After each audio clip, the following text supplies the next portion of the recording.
بسم اللہ الرحمن الرحیم۔ السلام علیکم۔ ابن عباس سے روایت ہے کہ حضرت عمر رضی اللہ تعالیٰ عنہ ایک صبح نماز کے لیے مسجد پہنچے تو آپ نے دیکھا کہ ایک شخص محراب میں سویا ہوا ہے۔ آپ نے اپنے غلام کو حکم دیا کہ اسے بیدار کیا جائے۔ غلام نے قریب جا کر دیکھا تو پتہ چلا کہ زنانہ لباس میں ایک سر کٹے ہوئے مرد کی لاش ہے۔ حضرت عمر رضی اللہ تعالیٰ عنہ یہ دیکھ کر حیرت میں رہ گئے۔ آپ کی سمجھ میں کچھ نہ آیا کہ آخر معاملہ کیا ہے اور یہ لاش اس حال میں یہاں کیسے پہنچی۔ آخر آپ اس معاملے کو سلجھانے کے لیے حضرت علی رضی اللہ تعالیٰ عنہ کی خدمت میں حاضر ہوئے۔ آپ نے تمام واقعہ حضرت علی رضی اللہ تعالیٰ عنہ کے سامنے دہرایا۔ آپ نے فرمایا فی الحال اس لاش کو دفن کر دیا جائے اور اس وقت کا انتظار کیا جائے جب 9 ماہ بعد اس مقام پر ایک بچہ نظر آئے گا۔ اس وقت تمام حال سب کے سامنے کھل کر آ جائے گا۔ حضرت عمر رضی اللہ تعالیٰ عنہ نے آپ سے دریافت کیا کہ یہ سب کچھ کیا ہے اور آخر 9 ماہ بعد بچہ کہاں سے آئے گا؟ آپ نے فرمایا مجھے میرے بھائی حبیب خدا صلی اللہ علیہ وآلہ وسلم نے اس معاملے کی خبر پہلے ہی دے دی تھی، اس لیے وقت کا انتظار کیا جائے۔ وقت گزرتا گیا۔ ٹھیک 9 ماہ بعد ایک صبح حضرت عمر رضی اللہ تعالیٰ عنہ مسجد میں داخل ہوئے۔ آپ نے فرمایا فی الحال اسی مقام پر کچھ عرصہ پہلے ایک سر کٹے ہوئے لاش ملی تھی۔ اس محراب سے ایک بچے کے رونے کی آواز آئی۔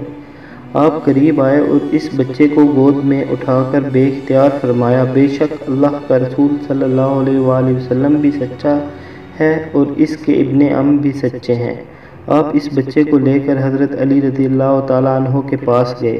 حضرت علی رضی اللہ تعالیٰ عنہ نے فرمایا اس بچے کے لیے ایک انصار داعیہ کا انتظام کیا جائے جو اس بچے کو دودھ پلائے اور اس کا تمام خرچہ بیت المال سے ادا کیا جائے۔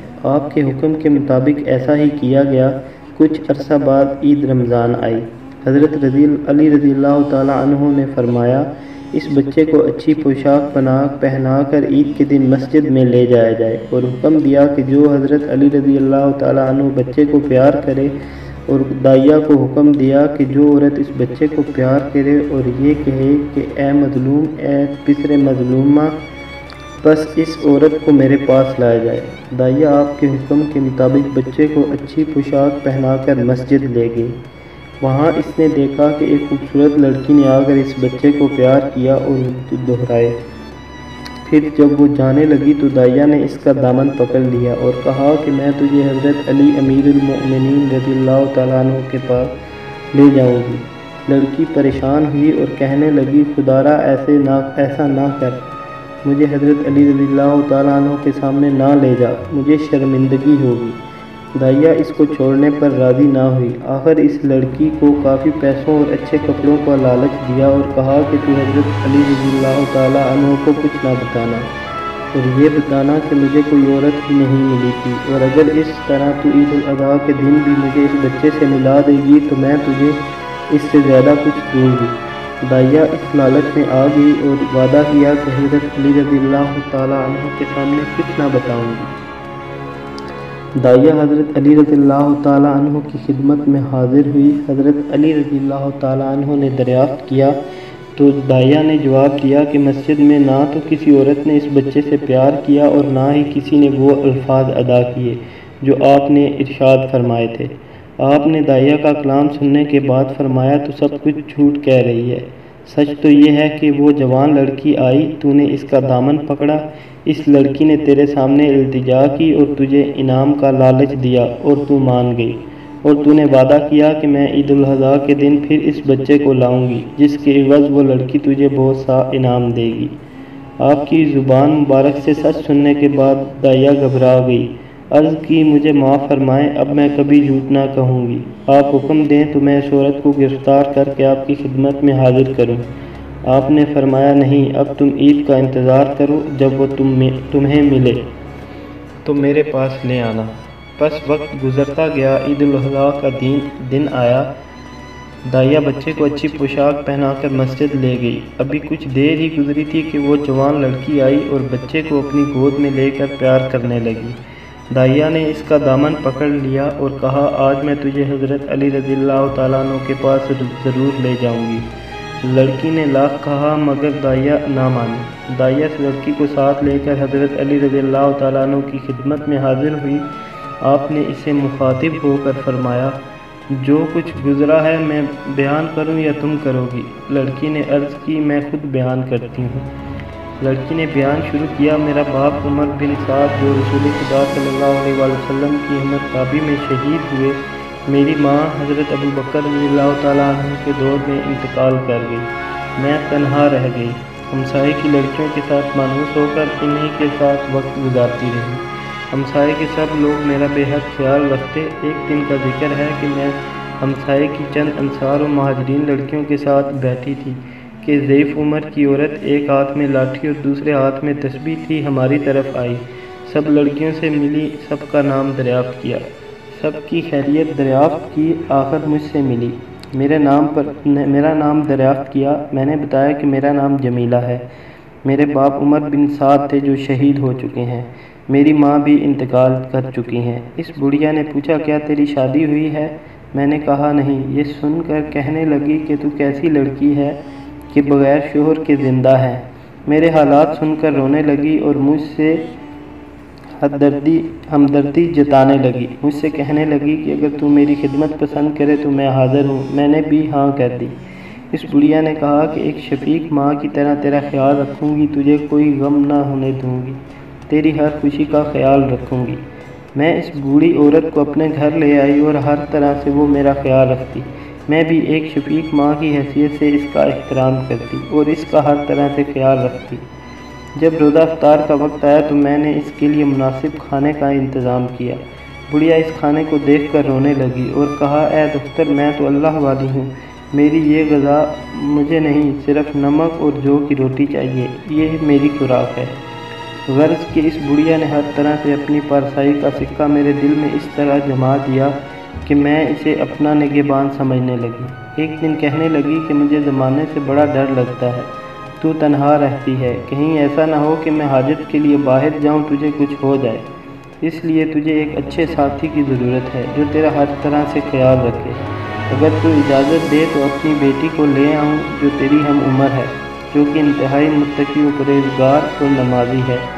میں نے اس لڑکی کی اتنی تعریف سنی تو بے اختیار کہا کہ اسے فوراً لے آ، اس طرح میرا دل بھی بہل جائے گا اور اس صحبت سے اچھے اثرات مرتب ہوں گے۔ بڑھیا میرے اصرار پر اسی وقت ہی اپنی بیٹی کو لینے کے لیے روانہ ہوئی۔ کچھ دیر بعد تنہا ہی واپس آئی تو میں نے آتے ہی پوچھا میری بہن کو کیوں نہیں لائی؟ بڑھیا نے جواب دیا کہ میری بیٹی تنہائی پسند ہے، اس کا سارا دن اللہ کی یاد میں گزرتا ہے، تیرے گھر میں اکثر مہاجر و انصار کی لڑکیاں آتی ہیں، اس وجہ سے اس نے یہاں آنا پسند نہیں کیا۔ بڑھیا کا جواب سن کر میں اور زیادہ متاثر ہوئی اور میرے دل میں اس لڑکی سے ملنے کی تڑپ اور بڑھی۔ میں نے بڑھیا سے وعدہ کیا کہ اب میں کسی کو اپنے گھر میں نہ آنے دوں گی، آپ فوراً جا کر میری بہن کو لے آئیں۔ بڑھیا میرے اصرار پر اسی وقت روانہ ہوئی۔ کچھ دیر بعد ہی بڑھیا ایک جوان عورت کو اپنے ہمراہ لیے ہوئے اندر آئی۔ اس عورت نے اپنے جسم کو چاروں طرف سے چھپایا ہوا تھا، صرف اس کی 2 آنکھیں نظر آ رہی تھیں۔ یہ جوان عورت دروازے پر آ کر کھڑی ہو گئی۔ میں نے کہا کہ بہن اندر کیوں نہیں آتی؟ بڑھیا نے جواب دیا یہ لڑکی بڑی حیادار ہے، اسے شرم آتی ہے، یہ کہہ کر باہر چلے گئی کہ میں اپنے گھر کو تالا لگا کر ابھی آتی ہوں۔ بڑھیا کے جانے کے بعد میں نے اس عورت سے کہا کہ بہن برقع اتار کر آرام سے بیٹھو، یہ تمہارا اپنا گھر ہے۔ اس عورت نے سر کے اشارے سے باہر کے دروازے کو بند کرنے کے لیے کہا۔ میں سمجھ گئی کہ باہر کا دروازہ کھلا ہوا ہے، یہ چاہتی ہے بند کر دیا جائے۔ میں دوبارہ بند کر کے اندر کے کمرے میں داخل ہوئی۔ وہ عورت اسی طرح کپڑا لپیٹ کر پلنگ پر بیٹھی تھی۔ میں نے ہاتھ سے اس کی چادر کھینچ لی۔ چادر کھینچتے ہی یہ دیکھ کر میں پریشان ہو گئی کہ یہ عورت تو نہیں بلکہ سیاہ داڑھی والا ایک بلند قامت مضبوط جسم کا ایک مرد ہے۔ میں اسے دیکھ کر آپے سے باہر ہو گئی۔ میں نے کہا کیوں مجھ یتیم پر ظلم کرتا ہے؟ خدا کا خوف کر میری رسوائی کرتا ہے، کوئی دیکھ لے گا تو میں کہیں کی نہیں رہوں گی، خدا کے لیے خاموشی سے یہاں سے نکل جا۔ لاکھ اس کی التجا کرتی رہی مگر اسے مجھ پر رحم نہیں آیا۔ میں اس کے قریب سے اٹھ کر بھاگنا چاہتی تھی مگر اس ظالم نے اپنے مضبوط بازوؤں میں مجھے زور سے سمیٹ لیا۔ اسے مجھ پر رحم نہیں آیا۔ اس نے مجھ پر اپنی گرفت مضبوط کر دی اور میں بے بس اور مجبور ہو گئی۔ چیخو پکار اس لیے نہ ہوئی کہ ہمسائے لوگ مطلع ہو جائیں گے اور میری رسوائی ہوگی۔ میں اس کے چنگل میں بری طرح گرفتار ہو چکی تھی۔ بالآخر اس ظالم نے مجھ پر ظلم کیا، میری دوشیزگی چاک کر دی۔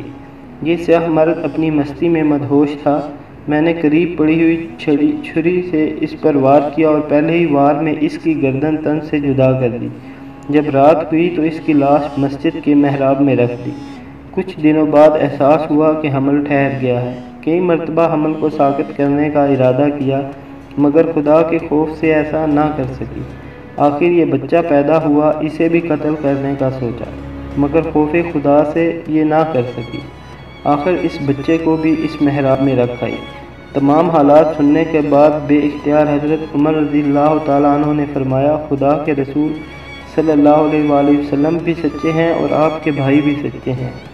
حضرت عمر رضی اللہ تعالیٰ عنہ نے حضرت علی رضی اللہ تعالیٰ عنہ سے دریافت کیا، اب اس عورت کے لیے کیا حکم ہے؟ آپ نے فرمایا، اس مقتول کا خون بہا کچھ نہیں، کیونکہ یہ ایک گناہ عظیم کا مرتکب ہوا ہے۔ اس عورت پر کوئی حد نہیں، کیونکہ اس کی رضامندی کے بغیر وہ شخص اس پر غالب ہوا۔ اس کے بعد آپ نے فرمایا، اس بڑھیا کو حاضر کیا جائے تاکہ خدا کے حق کو اس سے طلب کرے۔ حضرت علی رضی اللہ تعالیٰ عنہ نے داعیہ کو حکم دیا کہ بچے کو اس کی ماں کے سپرد کیا جائے۔ دوسرے دن تلاش کے بعد اس بڑھیا کو حضرت علی رضی اللہ تعالیٰ عنہ کی خدمت میں پیش کیا گیا۔ اب بڑھیا نے جمیلہ کو پہچاننے سے انکار کر دیا۔ حضرت علی رضی اللہ تعالیٰ عنہ نے فرمایا، اے بڑھیا، کیا تو قسم کھاتی ہے کہ تجھے اس واقعے کا کوئی علم نہیں؟ بڑھیا نے کہا، ہاں، میں روضہ رسول صلی اللہ علیہ وآلہ وسلم کی قسم کھا کر کہتی ہوں، مجھے اس واقعے کا کوئی علم نہیں۔ بڑھیا نے روضہ رسول صلی اللہ علیہ وآلہ وسلم کی جھوٹی قسم کھائی تھی۔ قسم کھاتے ہی بڑھیا کا چہرہ سیاہ ہو گیا۔ حضرت علی رضی اللہ تعالیٰ عنہ نے فرمایا، اے بڑھیا، اپنا چہرہ آئینے میں دیکھ۔ بڑھیا نے اپنا سیاہ چہرہ دیکھا تو فریاد کرنے لگی اور حقیقت کا اعتراف کیا کہ میں سب کچھ جانتی ہوں اور میری ہی وجہ سے سب کچھ ہوا ہے، اب مجھے معاف فرمائیں، میں اپنے کردار سے تائب ہوں۔ حضرت علی رضی اللہ تعالیٰ عنہ نے دعا فرمائی، اے خدا، اگر یہ عورت سچ کہتی ہے اور در حقیقت تائب ہوتی ہے تو اسے پہلے حال میں پلٹا دے۔ مگر اس چہرے کی سیاہی ختم نہ ہوئی تو حضرت علی رضی اللہ تعالیٰ عنہ نے فرمایا، اے ملعونہ، تو کس طرح تائب ہوئی ہے کہ خدا نے تجھے معاف ہی نہیں کیا؟ پھر آپ نے حضرت عمر رضی اللہ تعالیٰ عنہ سے فرمایا، اس بڑھیا کو مدینہ سے باہر لے جا کر رجم کریں۔ امید کرتا ہوں دوستوں آپ کو میری ویڈیو ضرور پسند آئی ہوگی۔ ہمارے چینل کو سبسکرائب کریں اور بیل آئیکن کے بٹن کو ضرور پریس کریں تاکہ آپ کو ہر نئی آنے والی ویڈیو فوراً پہنچ سکے۔ شکریہ۔